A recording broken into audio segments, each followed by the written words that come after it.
মমতা বন্দ্যোপাধ্যায়ের বয়স হয়েছে, উনি রেস্ট নিক।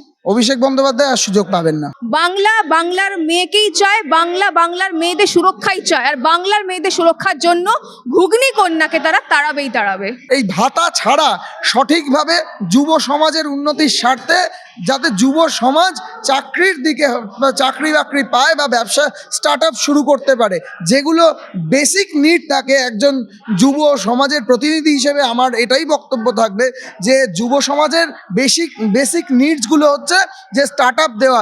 সরকারের তরফ থেকে কোনো স্টার্ট আপ নেই, যুব ভাতা আছে। এগিয়ে বাংলা আমিও সমর্থন করছি। ধর্ষণে এগিয়ে বাংলা, খুনে এগিয়ে বাংলা, দুর্নীতিতে এগিয়ে বাংলা, কাটমানিতে এগিয়ে বাংলা, রাহাজানিতে এগিয়ে বাংলা, অনুপ্রবেশে এগিয়ে বাংলা, তোষণ নীতিতে এগিয়ে বাংলা, ইত্যাদি ইত্যাদি ইত্যাদি। মানে আমি যদি পাঁচালী খুলতে শুরু করি, উন্নয়নের পাঁচালীর মতন আমিও একটা পাঁচালী গেয়ে দিতে পারবো আর কি, অনুন্নয়নের পাঁচালী।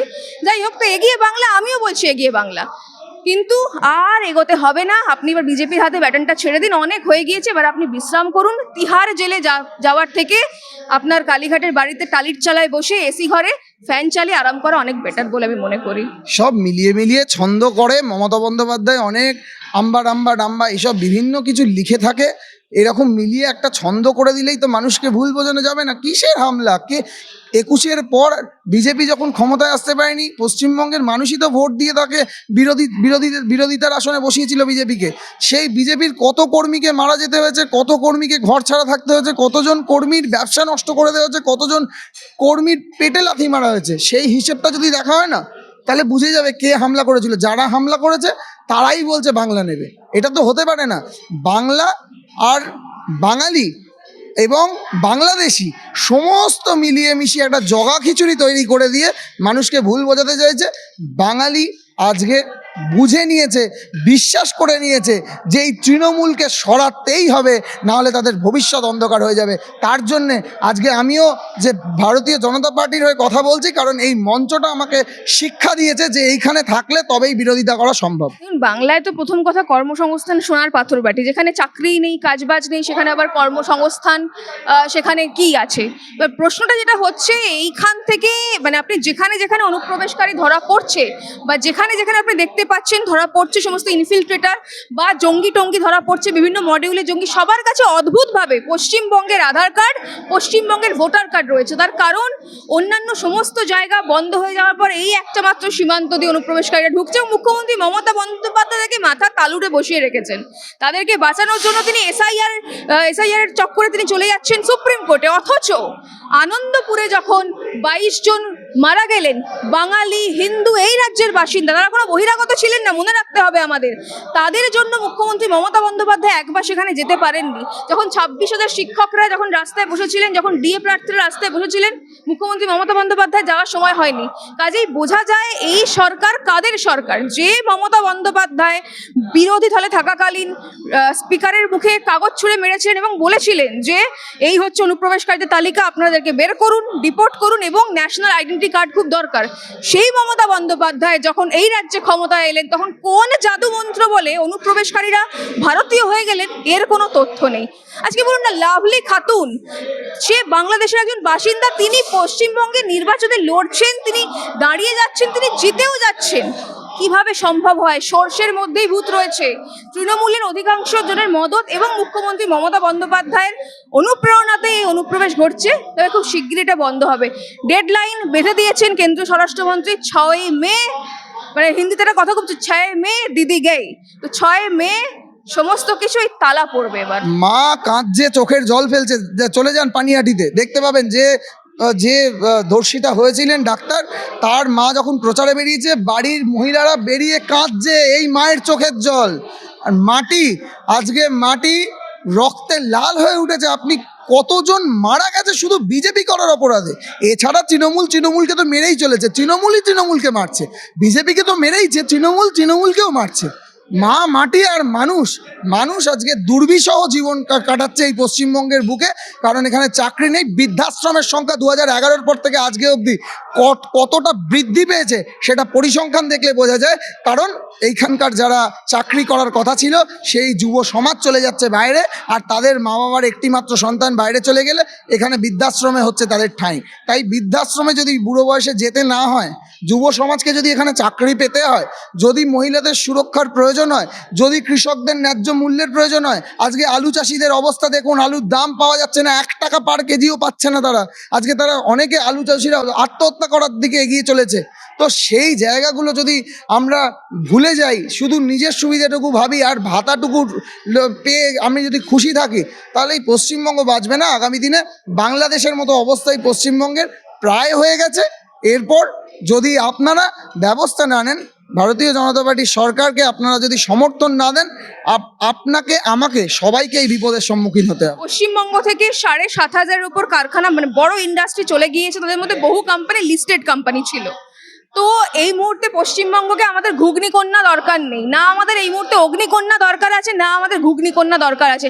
পশ্চিমবঙ্গকে ঘুগনি, কাশফুলের বালিশ, চপ, মুড়ি, চানাচুর এসব দিয়ে বাঁচানো যাবে না। পশ্চিমবঙ্গকে বাঁচাতে হলে টাটার মতন, আদানির মতো বড় শিল্প চাই। যে 1,500 টাকা দিচ্ছে, এই টাকা দিয়ে আপনারা দেখবেন যে লরির পেছনে লুকিয়ে থেকে কিভাবে তোলাবাজি করে এই কলকাতার ট্রাফিক পুলিশ। আজকে যারা উবের বাইক চালাচ্ছে, যারা জোম্যাটোতে কাজ করছে, তারা সারাদিনে 500 টাকা রোজগার করতে কালঘাম ছুটছে তাদের, আর তাদেরকে সরকার চাকরি দিতে পারেনি বলেই কিন্তু তারা জোম্যাটো, সুইগি, উবের এইগুলো চালায়।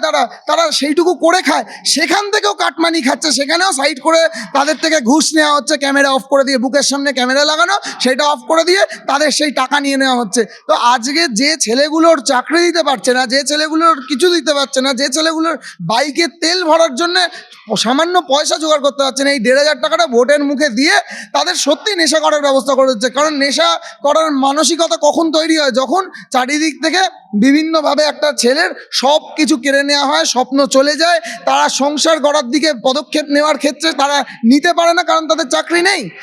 বিভিন্ন জায়গায় আমরা যুব সমাজের প্রতিনিধি হিসেবে বলছি, বহু ছেলেমেয়ের বিয়ে হতে হতে বিয়ে ভেঙে যাচ্ছে। আর এই পার্থ চ্যাটার্জির মতো বুড়ো বুড়ো মন্ত্রীগুলো, তারা সমস্ত ছোট ছোট মেয়েগুলোকে নিয়ে বসে রয়েছে, রাজপ্রাসাদ বানিয়েছে, তাদের সেই ফ্ল্যাটের মধ্যে টাকা জমছে, ফ্ল্যাট কিনে টাকা জমাচ্ছে। আর একটা বেকার ছেলে স্বপ্ন দেখে যে টাকা জমিয়ে ফ্ল্যাট কিনবে, সেইটুকু তারা করতে পারছে না। অভয়া কি বাংলার মেয়ে ছিলেন না? সন্দেশখালিতে যে মেয়েরা আজকে ধর্ষিতা হয়েছেন, তারা কি বাংলার মেয়ে ছিলেন না? তারপরে ধরুন হাঁসখালি থেকে শুরু করে, পার্ক স্ট্রিট থেকে শুরু করে, কামদানি থেকে শুরু করে, তারা কি বাংলার মেয়ে নন? বাংলার মেয়ে কি একমাত্র মুখ্যমন্ত্রী মমতা বন্দ্যোপাধ্যায় নাকি? বাংলার মেয়েকেই চায়, বাংলার মেয়েদের সুরক্ষাই চায়, আর বাংলার মেয়েদের সুরক্ষার জন্য ঘুগনি কন্যাকে তারা তাড়াবে। এই সুপার স্পেশালিটি হসপিটালগুলো শুধু বাইরে থেকে নীল সাদা রং হয়েছে। এই কদিন আগে আরজি করের লিফটে একজন মারা গেলেন। আজকে কি পরিকাঠামো ভেতরে রয়েছে, দেয়ালগুলো দেখবেন পানপাড়াগের যে পিচ ফেলা, কোনো পরিষ্কার বা মেনটেনেন্স হয় না, বেড়াল ঘুরে বেড়াচ্ছে। যেখানে একটা ওটি থেকে অপারেশন করে সবে এসছে পেশেন্ট, এর ভেতরে ঢুকতে হবে। যারা সরকারি হসপিটালে যান তারা পরিস্থিতিটা বুঝতে পারেন। ওপর থেকে শুধুমাত্র টিভি ক্যামেরায় বা টিভিতে দেখে বা শুনে বিচার করলে কিন্তু হবে না। যে গরিব মানুষরা সরকারি হসপিটালের পরিষেবা ব্যবহার করতে বাধ্য হন, কারণ তাদের কাছে সেই পয়সাটা, আর্থিক ক্ষমতাটা সরকার তুলে দিতে পারেনি, তাই জন্য তারা ওইখানে যেতে বাধ্য হয়। তারা বোঝে যে কতটা নরক যন্ত্রণা এই সরকারি সুপার স্পেশালিটি হসপিটালগুলোর মধ্যে হয়। আমরা বারবার দেখেছি। আর আরজি করে তো সমস্ত কিছু উন্মুক্ত হয়ে গেছিল, যে কি ব্যবহার করা ছুঁচ নাকি অন্য জায়গায় চলে যেত, স্যালাইনের পাইপ নাকি রিইউজ করার জন্য সেটা নাকি বাংলাদেশে সাপ্লাই করা হতো। যেখানেই যাক এটা অপরাধ। একটা মানুষের দেহে ছুঁচ বা সিরিঞ্জ এগুলো ব্যবহার করা, সমস্তটা ধামাচাপা দিয়ে আরজি কর ইস্যুকে দাবিয়ে দিতে চেয়েছিল এই তৃণমূল প্রশাসন। এই কাজগুলো কেন ভোটাররা করবে? এই কাজগুলো এই পশ্চিমবঙ্গের যুব সমাজ সেই দিনকে করবে যেদিনকে আপনার ভাইপো চপের দোকান দেবে, যেদিনকে আপনার পরিবারের লোক যেদিনকে মুড়ি ঘুগনি বিক্রি করবে, সেই দিনকে করবে। আপনার ভাইপো ভাইজি সবাই মিলে বড় বড় ব্যবসা করবে, বালির টাকা তুলবে, গরু পাচার করবে, কোটি কোটি টাকা প্রমোটারদের থেকে নেবে, তোলাবাজি করবে।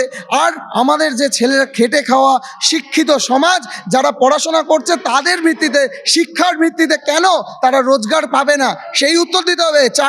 চাকরির দাবিটা হচ্ছে বেসিক নিডস এই যুব সমাজের। আজকে যারা শিক্ষিত হচ্ছে তাদেরকে চাকরি দিতে পারছে না বলে যুব ভাতা দিচ্ছে। একটা ছেলেকে চাকরি দিতে গেলে 20,000 25,000 টাকা মাইনে দিতে হয়, কিন্তু উনি 20,000 25,000 টাকাটা 1,500 টাকা করে ভাগ করে ভোটের আগে দিচ্ছেন। ভোটের পর এই প্রকল্প উনি বন্ধ করে দেবেন। এই ভাওতা সাধারণ মানুষ জানে, বুঝে গেছে। যে বড় ঘটনাটা সামনে এসেছিল পার্কস্ট্রিট ধর্ষণ কাণ্ড, তো তখন তিনি বলেছিলেন এটা সাজানো ঘটনা। তারপর একের পর আমরা দেখেছি হাঁসখালি, সন্দেশখালি, সর্বত্র থেকে শুরু করে আরজিকর, কসবা। আসলে মুখ্যমন্ত্রী মমতা বন্দ্যোপাধ্যায় মহিলাদের এই যে ধর্ষণ, এটাকে তিনি জাস্টিফাই করার চেষ্টা করেন। তার কারণ ওই যে তার দুষ্ট ছেলেরা আছে এগুলোর সঙ্গে জড়িত, যে কারণে শাহজাহানকে বাঁচানোর জন্য, শেখ শাহজাহান যখন সন্দেশখালিতে এরকম ঘটনা হচ্ছে সামনে আসছে, তাকে বাঁচানোর জন্য তিনি আদালতে ছুটে যাচ্ছেন, আদালতের কাছে থাপ্পড় খাচ্ছেন। আদালত তাকে বলছে কেন পুলিশ ধরতে পারছে না। আর তা সেখান থেকে শুরু করে আজকে আরজিকর ধর্ষণ কাণ্ডে যিনি মানে শাসকের হয়ে বা যিনি ওই দুর্বৃত্ত যারা ধর্ষক তাদের হয়ে সওয়াল করেছিল, তাকে রাজ্যসভার টিকিট দিয়ে দেওয়া। এই সরকার ধর্ষণকে সমর্থন করে, এই সরকার ধর্ষকামীদের নিয়েই চলছে। মুখ্যমন্ত্রী মমতা বন্দ্যোপাধ্যায় যতই ওই সাদা শাড়ি পরে হাওয়াই চপ্পল প্রতি নাটক করুন না কেন, প্রচুর রক্ত লেগে রয়েছে। অভয়া শুধু একটা নয়, আজকে পশ্চিমবঙ্গের জায়গায় জায়গায় পকেটে পকেটে সন্দেশখালী হয়ে রয়েছে, পশ্চিমবঙ্গের জায়গায় জায়গায় অভয়ার মতো ঘটনা ঘটছে।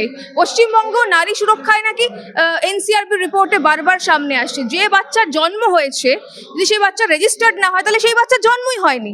ধর্ষণ হয়েছে সেটা যদি সরকারের খাতায় মানে পুলিশের খাতায় রেজিস্টার্ড না হয় তাহলে সেটা ধর্ষণ নয়, সে অপরাধ সম্পর্কে জানতে পারছে না। পশ্চিমবঙ্গের 90% কেস রেজিস্টার্ড হয় না এই রাজ্যে। তার কারণ এই ধরনের কেসগুলোয় হয় তৃণমূলের কেউ জড়িত থাকে, তাদেরকে হুমকি দেওয়া হয় যে না তোমরা কেস করবে না, আর না হলে আপনি যদি তৃণমূলের কেউ না হন তাহলে পুলিশ আপনার এফআইআরটা নেবে না। তৃণমূলের সমর্থন ছাড়া কিছু হয় না এই রাজ্যে।